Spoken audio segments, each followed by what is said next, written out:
എൻ്റെ പേര് സിബി ഷിജോ. ഞാൻ കൊല്ലം കേരളപുരം മേരറാണി ദേവാലയത്തിൽ നിന്ന് വരുന്നു. അമ്മ മാതാവിനും തിരുക്കുമാരനും എന്നെ ഇവിടെ സാക്ഷിയാക്കി നിർത്തിയതിന് കോടാനുകൂടി നന്ദിയുടെ നറുമലറുകൾ ഞാൻ ഈ സമയം അർപ്പിക്കുന്നു. ഫസ്റ്റ് ഞാൻ 16/2024 ജൂലൈ മാസത്തിലാണ് ഞാൻ എൻ്റെ ഹസ്ബൻഡിന് വേണ്ടി ജോലിയുടെ ആവശ്യത്തിന് ഞാൻ ഫസ്റ്റ് ഉടമ്പടി എടുക്കുന്നത്. അന്ന് ഞാൻ മാതാവിനോട് വെച്ച നിയോഗം അന്നെനിക്ക് സാധിച്ചു തരികയും ഞാനിവിടെ സാക്ഷ്യം പറയുകയും ചെയ്തു. ഇതെൻ്റെ രണ്ടാമത്തെ സാക്ഷ്യമാണ്. ഇന്ന് ഞാൻ എനിക്ക് ജോലി തന്ന ഒരു വലിയൊരു അനുഗ്രഹത്തിൻ്റെ സാക്ഷിയായിട്ടാണ് ഞാൻ ഇന്നിവിടെ നിൽക്കുന്നത്. ഞാനൊരു 2025 വരെ ഉടമ്പടി പുതുക്കി പോയെങ്കിലും ഒരിക്കലും എൻ്റെ ഒരു ജോലിയുടെ ആവശ്യത്തിന് വേണ്ടി ഞാൻ മാതാവിനോട് ചോദിച്ചിട്ടില്ലായിരുന്നു. പക്ഷേ എനിക്ക് ജോലിയില്ലാത്തത് എൻ്റെ ജീവിതത്തിൽ ഭയങ്കര ചോദ്യചിഹ്നമായിട്ടും മറ്റുള്ളവർ എന്നോട് അതിനെപ്പറ്റി എപ്പോഴും സംസാരിക്കുകയും ചെയ്യുമായിരുന്നു.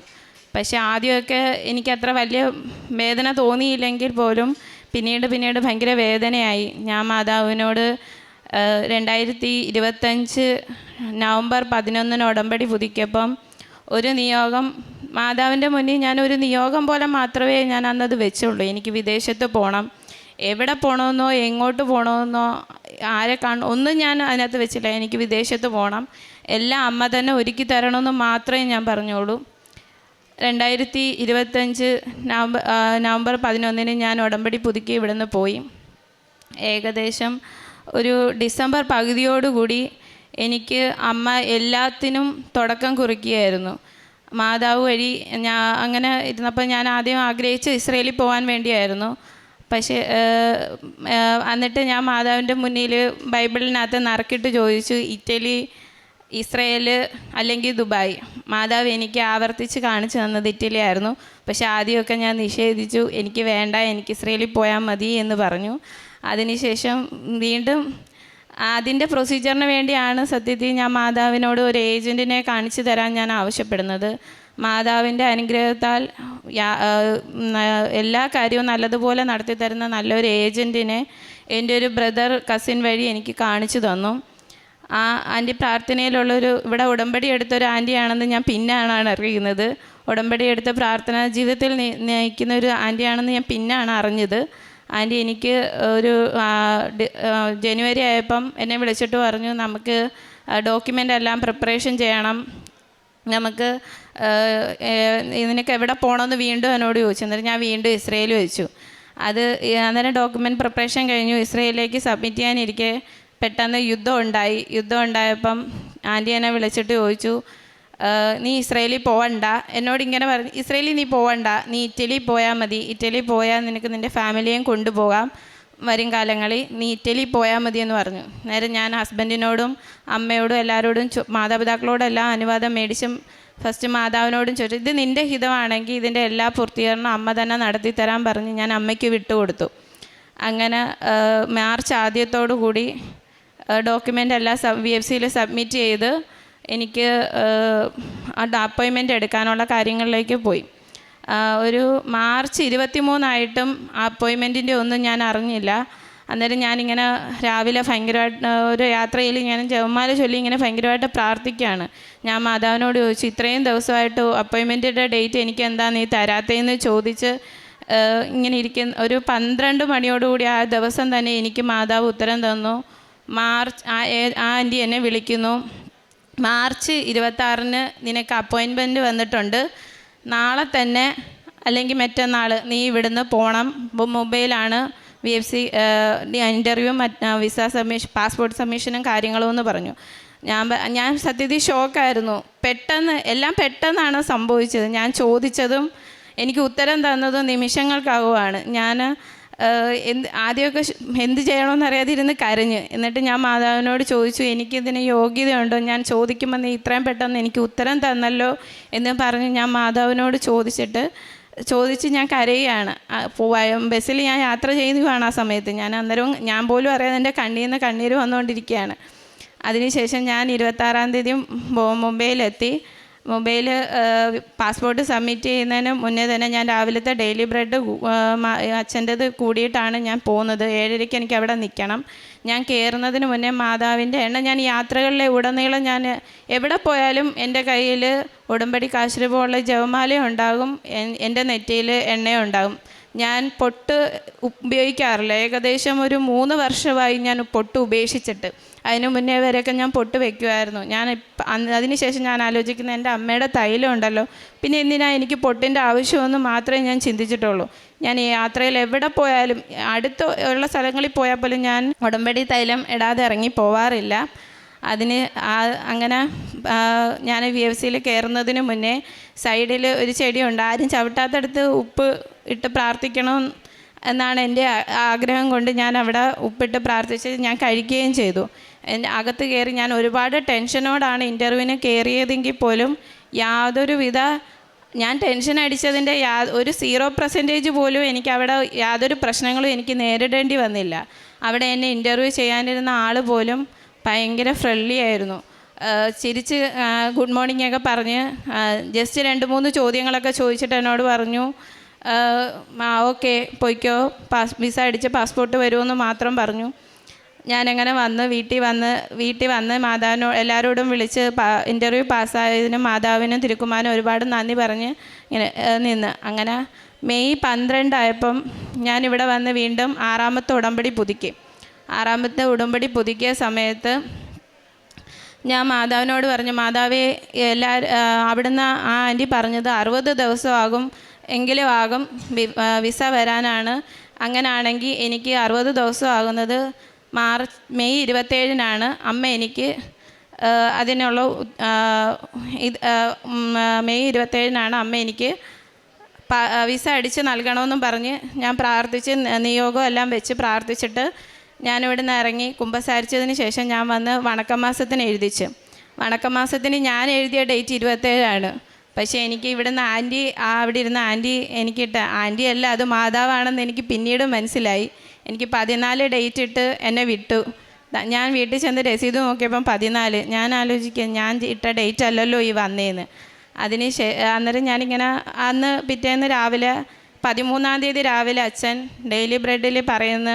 എന്നിട്ട് ഞാനിങ്ങനെ ആലോചിക്കുന്നത്, എൻ്റെ കാര്യം എന്താ അച്ഛൻ ഇങ്ങനെ പറയാത്തതെന്ന് ഞാൻ ചിന്തിച്ച് തീരും മുന്നേ അച്ഛൻ പറഞ്ഞ്, അങ്ങനെ ചിന്തിക്കുന്നവരുടെ ഉത്തരവായിട്ട് 7 ദിവസത്തിനകം അതിനുള്ള ഉത്തരം കിട്ടിയിരിക്കുമെന്ന്. പക്ഷേ 7 ദിവസമൊന്നും എടുത്തില്ല. മെയ് 14 ഉച്ച കഴിഞ്ഞ് ഒരു 4 മണിയാകുന്ന സമയത്ത് എൻ്റെ ഏജൻറ്റ് എന്നെ വിളിച്ചിട്ട് ആൻറ്റി എന്നോട് പറയുന്നു, നീ ഒരുപാട് അനുഗ്രഹിക്കപ്പെട്ടവളാണ്, ഈശോയ്ക്ക് ഒരുപാട് ഇഷ്ടമുള്ള കുഞ്ഞാണ് നീ. അല്ലെങ്കിൽ ഇങ്ങനൊരു അത്ഭുതം ഒരിക്കലും നടക്കത്തില്ല. കാരണം നിനക്ക് മുന്നേ വിസ വെച്ച ഒരാട പോലും പാസ്പോർട്ടിൽ വിസ അടിച്ച് ഇതുവരെ വന്നിട്ടില്ല. ഫസ്റ്റ് നിൻ്റെതാണ് വന്നിരിക്കുന്നത്. കറക്റ്റ് 45 ദിവസം തികഞ്ഞ ദിവസം എൻ്റെത് വന്ന് 60 ദിവസമാണ് പറഞ്ഞത്. പക്ഷേ എനിക്ക് മാതാവ് കറക്റ്റ് 45 ദിവസം തികഞ്ഞത് 13-ാം തീയതി 14-ാം തീയതി വിസ അടിച്ച് വന്ന് 14-ാം തീയതി ഞാൻ അറിയുന്നത് എൻ്റെ പാസ്പോർട്ടിൽ വിസ അടിച്ചെന്ന്. എങ്ങനെ ഞാൻ കരയണോ മാതാവിൻ്റെ അടുത്ത് എന്തോ പറയണമെന്ന് പോലും അറിയാതെ ഞാനിങ്ങനെ ഈശോയെയും മാതാവിനെയും നോക്കി നിൽക്കുക. ഇതിനുള്ള യോഗ്യത എനിക്കില്ലെന്നറിയാം. കാരണം ഞാൻ പ്രത്യേകിച്ച് ഒരു ട്രേഡും പഠിച്ചിട്ടില്ല. ഞാൻ പഠിച്ചിട്ടുണ്ടെങ്കിൽ പോലും ഞാൻ വെച്ചതൊന്നും അതിൻ്റെതായ ഒരു ഇതിലല്ല. വിദേശത്ത് പോകണമെന്ന് മാത്രമേ ഞാൻ മാതാവിനോട് ആവശ്യപ്പെട്ടുള്ളൂ. മാതാവ് എനിക്ക് മെയ് 14-ന് എൻ്റെ പാസ്പോർട്ടിൽ വിസ അടിച്ച് തന്ന്. ഞാൻ ഇവിടുന്ന് അതിനുശേഷം ഞാൻ ജൂൺ 3-ാം തീയതി ഇവിടെ വന്ന് പത്രമെല്ലാം മേടിച്ച് ഞാൻ വീട്ടിൽ നിന്ന് വരുന്ന സമയത്ത് ഞാൻ വണ്ടി ഇരുന്ന് ജപമാല പഠിക്കുകയായിരുന്നു. ഞാൻ അമ്മയോട് ചോദിച്ചു, അമ്മേ എനിക്ക് എന്നാ പോകാൻ പറ്റുന്നേ? ഇപ്പം തന്നെ 1 മാസം ആവാറായി വിസ അടിച്ചിട്ട്. ആകെ 3 മാസം, ഓഗസ്റ്റ് 8 വരെ സമയമുള്ളൂ. എനിക്ക് എന്നാ പോകാൻ പറ്റുന്നതെന്ന് ഞാൻ ചോദിച്ചിട്ട് ഞാൻ കൊല്ലത്തുനിന്നാണ് വരുന്നത്. കായംകുളം എത്തിയപ്പം ഞാൻ ആകാശത്തോട്ട് ഇങ്ങനെ നോക്കിയപ്പം ആദ്യം 7 എന്നൊരു സംഖ്യ തെളിഞ്ഞു വന്ന്. കുറച്ച് കഴിഞ്ഞപ്പം വീണ്ടും 23 എന്ന സംഖ്യ തെളിഞ്ഞു വന്ന്. ഞാൻ മാതാവിനോട് ചോദിച്ചു, ഇതെന്താണ് മാതാവ്, എനിക്കൊന്നും മനസ്സിലാകുന്നില്ല. ഞാൻ എൻ്റെ കൂടെ ചേച്ചി ഉണ്ടായിരുന്നു, ചേച്ചിയെ വിളിച്ച് കാണിച്ചു. ചേച്ചിയും പറഞ്ഞു, ശരിയാ, അത് 7:23 ആണെന്ന്. അത് കഴിഞ്ഞ് ഞങ്ങളിവിടെ വന്ന് പത്രം മേടിച്ച് മാതാവിനോട് ഒത്തിരി നേരം ഇവിടുന്ന് ജപമാലയൊക്കെ ചൊല്ലി ഞാൻ വീട്ടിൽ പോയി. ദിവസങ്ങളിങ്ങനെ കഴിഞ്ഞു പോയി. ഞാൻ 7 കണ്ടപ്പോൾ ഞാൻ കരുതി ഇനി 7-ാം തീയതിയോ അല്ലെങ്കിൽ 17-ാം തീയതിയൊക്കെ എന്തെങ്കിലും അത്ഭുതം നടക്കാനായിരിക്കുമെന്ന് ഞാൻ ചിന്തിച്ചത്. പക്ഷേ അല്ലായിരുന്നു. പാസ്പോർട്ട് ഇന്നലെ വൈകിട്ടാണ് എൻ്റെ കയ്യിൽ കിട്ടുന്നത്. ഞാൻ പാസ്പോർട്ട് തുറന്ന് ഞാൻ നോക്കിയപ്പം അമ്മ തന്നതിൻ്റെ ഏറ്റവും വലിയ തെളിവായിട്ട് 7ാമത്തെ പേജിൽ എനിക്ക് വിസ അടിച്ചു തന്നു. അതിനെ എങ്ങനെ നന്ദി പറഞ്ഞാൽ തീരുമെന്ന് എനിക്കറിയത്തില്ല. നന്ദി പറഞ്ഞാൽ അത് കുറഞ്ഞു പോകും. അത് കഴിഞ്ഞ് ഞാൻ 23 ചോദിച്ചതിന് എന്താണെന്ന് ചോദിച്ചതിനുള്ള ഉത്തരവാണ് ഞാൻ 23-ാം തീയതി ഇവിടുന്ന് പോവുകയാണ് ഇറ്റലിക്ക്. അത് മാതാവ് തന്ന ഏറ്റവും വലിയ അനുഗ്രഹമാണ്. എനിക്ക് ഈ വിസയും പിടിച്ച് ഇവിടെ നിൽക്കാൻ യോഗ്യത ഉണ്ടോയെന്ന് പോലും എനിക്കറിയത്തില്ല. പക്ഷേ ഇത് അമ്മ തന്ന അനുഗ്രഹമാണ്. എനിക്ക് വിദേശത്ത് പോകണമെന്ന് മാത്രമേ ഞാൻ പറഞ്ഞിട്ടുള്ളൂ അമ്മയോട്. എവിടെ പോകണമെന്നും ഞാൻ ചോദിച്ചില്ല, എങ്ങോട്ട് പോകണമെന്നും ഞാൻ ചോദിച്ചില്ല. എല്ലാം അമ്മ തന്നെ. എനിക്ക് 6 മാസം, എനിക്ക് തോന്നുന്നു 6 മാസം ആയില്ല അമ്മ എൻ്റെ കയ്യിൽ പാസ്പോർട്ടിൽ വിസ അടിച്ച് എൻ്റെ കയ്യിൽ നിന്ന്.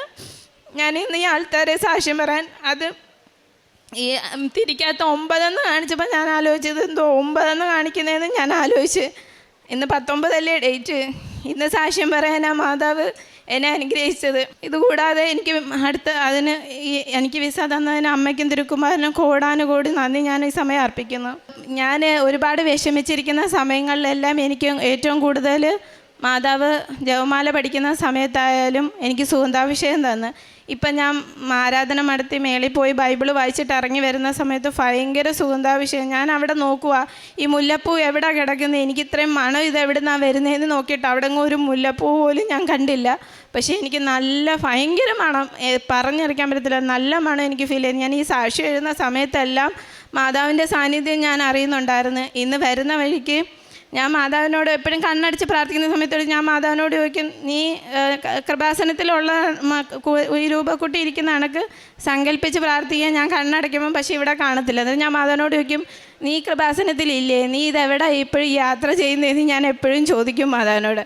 അന്നേരം ഞാനിങ്ങനെ വരുന്ന സമയത്ത് ഞാൻ പ്രാർത്ഥന പഠിച്ചൊന്ന് മയങ്ങിപ്പോയപ്പം പെട്ടെന്ന് രൂപക്കുട്ടി മാതാവുണ്ട്. മാതാവിൻ്റെ കൂടെ മാതാവിൻ്റെ അതേ കളറിൽ ഈശോയും ഉണ്ട്. ഞാൻ ഞെട്ടിപ്പോയി. ഞാൻ പെട്ടെന്ന് ഞെട്ടിയിട്ട് ഞാൻ വിചാരിച്ച് എനിക്ക് തോന്നിയതായിരിക്കും എന്ന് കരുതി ഞാൻ വീണ്ടും കണ്ണടച്ചിട്ട് ഞാൻ ചോദിച്ചു, എനിക്ക് തോന്നിയതാണോ എന്ന് വെച്ചപ്പം വീണ്ടും എനിക്ക് അങ്ങനെ തന്നെ കാണിച്ചു തന്നു മാതാവ്. അന്നേരം എനിക്ക് മനസ്സിലായി ഇപ്പോഴും ഈ യാത്രയിലുടനീളം എൻ്റെ കൂടെ എപ്പോഴും ഉണ്ടെന്ന് എനിക്ക് മനസ്സിലായി. പിന്നെ രോഗസൗഖ്യമായിട്ട് എനിക്ക് ഈ വലത്തെ താടിയെല്ലിന് തേയ്മാനം ഉണ്ടായിരുന്നു. എനിക്ക് ഈ കട്ടിയുള്ള ഒരു സാധനങ്ങളും കടിക്കാൻ പറ്റത്തില്ലായിരുന്നു. അത് കടിച്ച ഉടനെ ആ ഭാഗം മൊത്തം നീര് കെട്ടി ഭയങ്കര ബുദ്ധിമുട്ടാണ്, കിടക്കാൻ പറ്റത്തില്ല, വേദന. പക്ഷേ ഏകദേശം ഒരു 2 മാസത്തോളം ആകുന്ന മേളിലായി. 2-3 മാസം ഒന്ന് പറയാം, അത്രയായി. എനിക്ക് ഇപ്പം യാതൊരുവിധ ബുദ്ധിമുട്ടും ഇല്ല, എന്ത് കഴിച്ചാലും എനിക്ക് വേദനയില്ല. അതുപോലെ തന്നെ എനിക്ക് എല്ലാ മാസവും എനിക്ക് കഫക്കെട്ടിൻ്റെ ബുദ്ധിമുട്ട് കാരണം എനിക്ക് ആൻറ്റിബയോട്ടിക് എടുക്കേണ്ട ഒരു അവസ്ഥ ഉണ്ടായിരുന്നു. ഇതുപോലെ ഒരു 3 മാസമായിട്ട് എനിക്ക് ഒരു ആൻറ്റിബയോട്ടിക് എടുക്കേണ്ട ആവശ്യം ഇതുവരെ വന്നിട്ടില്ല. കഫക്കെട്ടിൻ്റെ പ്രശ്നം ഇപ്പോൾ എനിക്ക് വരാറില്ല. അലർജിയുടെ അസുഖം എനിക്ക് എൻ്റെ മാതാവ് അതും എനിക്ക് മാറ്റി തന്നു. ഞാൻ പ്രേക്ഷിത പ്രവർത്തനമായിട്ട് ഞാൻ ചെയ്തുകൊണ്ടിരുന്നത് പത്രം മേടിച്ച് ക്രൈസ്തവർക്കല്ല, കൂടുതലും ഞാൻ അക്രൈസ്തവർക്ക് തന്നെയാണ് ഞാൻ നടന്നുപോയി എല്ലായിടത്തും കൊടുക്കും. ഞാൻ പള്ളികളിൽ അധികം കൊടുക്കാറില്ല. കൊടുക്കുമെങ്കിൽ പോലും അധികം അവിടെ ചെല്ലുമ്പോൾ എല്ലാവരും പത്രമായിട്ട് ഇങ്ങനെ നിൽക്കുന്ന കാണുമ്പോൾ ഞാൻ വിചാരിക്കുന്നു ഞാനും കൂടെ എന്തിനാണ് നിന്ന് കൊടുക്കുന്നത്, ഞാനിനി എൻ്റെ സ്ഥലത്ത് അക്രൈസ്തവരായ ആൾക്കാർക്ക് കൊടുക്കാമെന്നും പറഞ്ഞ് ഞാൻ അവിടെ നിന്ന് ഇറങ്ങി വന്ന് എനിക്ക് എവിടം വരെ ആ പത്രമായിട്ട് പോകാൻ പറ്റുന്നോ അത്രയും സ്ഥലത്ത് പോയി ഞാൻ പത്രം കൊടുക്കാറുണ്ട്. എന്നോട് പ്രാർത്ഥനാ സഹായം അപേക്ഷിക്കുന്ന എല്ലാവർക്കും വേണ്ടി ഞാൻ പ്രാർത്ഥന എപ്പോഴും മാതാവിനോട് നിയോഗം വെച്ച് സമർപ്പിച്ച് രാവിലത്തെ ഡെയിലി ബ്രെഡിൽ പ്രാർത്ഥിക്കാറുണ്ട്. എനിക്ക് ജോലിയില്ല. എൻ്റെ ഹസ്ബൻഡിൻ്റെ സാലറിയിൽ നിന്നായാലും എന്നാൽ കഴിയുന്ന ഒരു തുച്ഛമായ തുകയായാലും ഞാനത് എല്ലാവർക്കും എത്തേണ്ട കരങ്ങളിൽ എത്തിക്കാൻ ഞാൻ ശ്രമിക്കാറുണ്ട്. അതിനിതുവരെ എനിക്കൊരു ബുദ്ധിമുട്ട് നേരിടേണ്ടി വന്നിട്ടില്ല. പക്ഷെ ഞാൻ 100 കൊടുക്കുമ്പോൾ മാതാവ് എനിക്ക് തിരിച്ച് 1000 എൻ്റെ കൈ വെച്ച് തരുന്ന ഒരവസ്ഥ എപ്പോഴും ഉണ്ടായിട്ടുള്ളത്. അതിന് കാരണം ഇന്ന് ഈ നിമിഷം വരെ എൻ്റെ ഈ ജപമാല കൂടെ കൊണ്ട് ഞാൻ പേഴ്സിൽ കാണും. എൻ്റെ പേഴ്സിൽ 1 രൂപ പോലും കുറഞ്ഞ് എൻ്റെ കയ്യിൽ ഇന്ന് വരെ ഉണ്ടായിട്ടില്ല. എപ്പോഴും പൈസ നിറച്ച് എൻ്റെ പേഴ്സിൽ കാണും. ഞാൻ ആർക്ക് കൊടുക്കാനായാലും എൻ്റെ കയ്യിലുണ്ടോ എന്ന് ഞാൻ ഒരിക്കലും ചിന്തിക്കാറില്ല. എനിക്ക് നാളെ ഇത് എന്താണ് ആവശ്യമെന്ന് പോലും ഞാൻ ചിന്തിക്കാറില്ല. ദൈവത്തിന് അത് ഞാൻ ആർക്കായാലും അർഹതപ്പെട്ട കരങ്ങളിൽ ഞാൻ എത്തിക്കാറുണ്ട്. ഇത്രയും നല്ല ഇത്രയും വലിയ അനുഗ്രഹങ്ങൾ തന്ന അമ്മയ്ക്കും ദൈവകുമാരനും കോടാനുകോടി നന്ദിയുടെ നറുമലറുകൾ അമ്മയുടെ തിരുക്കുമാരൻ്റെ പാദാന്തിക്കത്തിൽ ഞാൻ സമർപ്പിക്കുന്നു. ഇതുപോലെ സാക്ഷ്യം പറയാൻ എൻ്റെ മാതാവ് എന്നെ അനുഗ്രഹിക്കട്ടെ എന്ന് ഞാൻ വീണ്ടും പ്രാർത്ഥിക്കുന്നു. യേശുവേ നന്ദി, യേശുവേ സ്തോത്രം, ഹല്ലേലൂയ. ഹോസിയ പ്രവാചകൻ്റെ പുസ്തകം 14-ാം അധ്യായം 5-ാം തിരുവചനം. ഇസ്രായേലിന് ഞാൻ തുഷാരബിന്ദു പോലെ ആയിരിക്കും, ലില്ലി പോലെ അവൻ പുഷ്പിക്കും, ഇലവു പോലെ അവൻ വേരുറപ്പിക്കും, അവൻ്റെ ശാഖകൾ പടർന്ന് പന്തലിക്കും, അവന് ഒലിവിൻ്റെ മനോഹാരിതയും ലബനോൻ്റെ പരിമളവും ഉണ്ടായിരിക്കും. സിബി എന്ന ഇമകളുടെ പ്രത്യക്ഷീകരണ സാക്ഷ്യത്തിൽ നിന്ന് മരിയൻ ഉടമ്പടിയുടെ എല്ലാ കണ്ടൻറ്റും വിളങ്ങി നിൽക്കുന്ന ഒരു പ്രത്യക്ഷീകരണ സാക്ഷ്യമാണെന്ന് നമുക്ക് മനസ്സിലാക്കാം. മകൾ ഒന്നേ ആഗ്രഹിച്ചുള്ളൂ, വിദേശത്തെവിടെയെങ്കിലും എനിക്ക് ജോലിക്ക് പോകണം, എനിക്കതിനുള്ള യോഗ്യതയില്ല. അങ്ങനെ അയോഗ്യതകളിൽ തുടങ്ങി ഈശോ തന്നെ പറയുന്നത് പോലെ അമർത്തി കുലുക്കി നിറച്ചളന്ന് മടിയിലേക്ക് ഇട്ടുകൊടുത്തിരിക്കുന്ന എല്ലാ മരിയൻ കണ്ടൻ്റുള്ള എലമെൻ്റുള്ള ഒരു സാക്ഷ്യമാണിത്. മകൾക്ക് not by merit but by grace എന്ന അടിസ്ഥാനത്തിൽ 6 മാസത്തിൻ്റെ ഉള്ളിലാണ് ഇന്ന് വിസ കയ്യിൽ കെട്ടി മകൾ ഇറ്റലിയിലേക്ക് പോകാൻ തയ്യാറായി നിൽക്കുന്നത്. സമയച്ചുരുക്കത്തിൻ്റെ അമ്മയാണ്. സിബിയുടെ ഈ ജീവിതത്തിൽ വളരെയധികം ഇടപെട്ടുകൊണ്ട് എല്ലാ സൈൻസ് സിമ്പിൾസ് എല്ലാം അമ്മ കാണിച്ചു കൊടുത്ത് ഡേറ്റ്, സമയം, അങ്ങനെ ജീവിതത്തിലുണ്ടാകുന്ന ചെറിയ ശാരീരിക അസ്വസ്ഥതകളിലെ സൗഖ്യങ്ങൾ എല്ലാം ഈ മകൾക്ക് പരിശുദ്ധ അമ്മയുടെ കമ്മ്യൂണിക്കേഷനിലൂടെ നിനക്ക് സാധിക്കാവുന്ന, നിനക്ക് എന്ത് വേണം, നീ ആഗ്രഹിച്ചത് ഇസ്രായേലാണെങ്കിലും ഉടമ്പടിയെടുത്ത് പ്രാർത്ഥിക്കുന്ന ഒരു ഏജൻറ്റ് തന്നെ ഈ മകൾക്ക് ഇറ്റലിയിലേക്ക് കൊണ്ടുപോവുകയും സമയാസമയങ്ങളിൽ സുഗന്ധാഭിഷേകത്തിലൂടെയും സമയച്ചുരുക്കത്തിലൂടെയും എല്ലാം ഈ മകൾക്കുള്ള എല്ലാ കാര്യങ്ങളും പരിശുദ്ധ അമ്മ ക്രമീകരിച്ചു കൊടുത്ത് ഈശോയെ അത്യധികം സ്നേഹിക്കുവാനും ഇനി അതുപോലെ തന്നെ തുടർന്നുള്ള ജീവിതത്തിലും എപ്പോഴും ഈശോയോട് കൂടെയായിരിക്കുവാനും നിത്യതയോളം ഈശോയെ കൂട്ടുപിടിച്ച് ജീവിക്കുവാനുള്ള വലിയ കൃപ നൽകിയതിന് സിബിക്ക് ലഭിച്ച എല്ലാ അനുഗ്രഹങ്ങൾക്കും നന്ദി പറയുന്നതോടൊപ്പം ഈ സമാനമായ ജീവിത പ്രതിസന്ധികളിലൂടെ തകർന്ന് ജീവിക്കുന്ന എല്ലാ മക്കളുടെയും അനുഭവങ്ങളെയും പ്രാർത്ഥനകളെയും സിബിയുടെ ഈ സാക്ഷ്യത്തോട് ചേർത്ത് വെച്ച് ഈശോയ്ക്കും പരിശുദ്ധ അമ്മയ്ക്കും നല്ല ഒരു കയ്യടി നൽകി സാക്ഷ്യം നമുക്ക് സമർപ്പിക്കാം. അത്യപൂർവ ദൈവാനുഭവങ്ങൾ ഇനി നിങ്ങൾക്കും സ്വന്തം. ഈ യൂട്യൂബ് ചാനൽ ഇതുവരെ സബ്സ്ക്രൈബ് ചെയ്തിട്ടില്ലെങ്കിൽ ഇപ്പോൾ തന്നെ സബ്സ്ക്രൈബ് ചെയ്യുക. ഈ വീഡിയോ ഇപ്പോൾ തന്നെ നിങ്ങളുടെ സുഹൃത്തുക്കൾക്ക് ഷെയർ ചെയ്തുകൊണ്ട് കർത്താവിൻ്റെ പ്രേക്ഷിതരാകുക.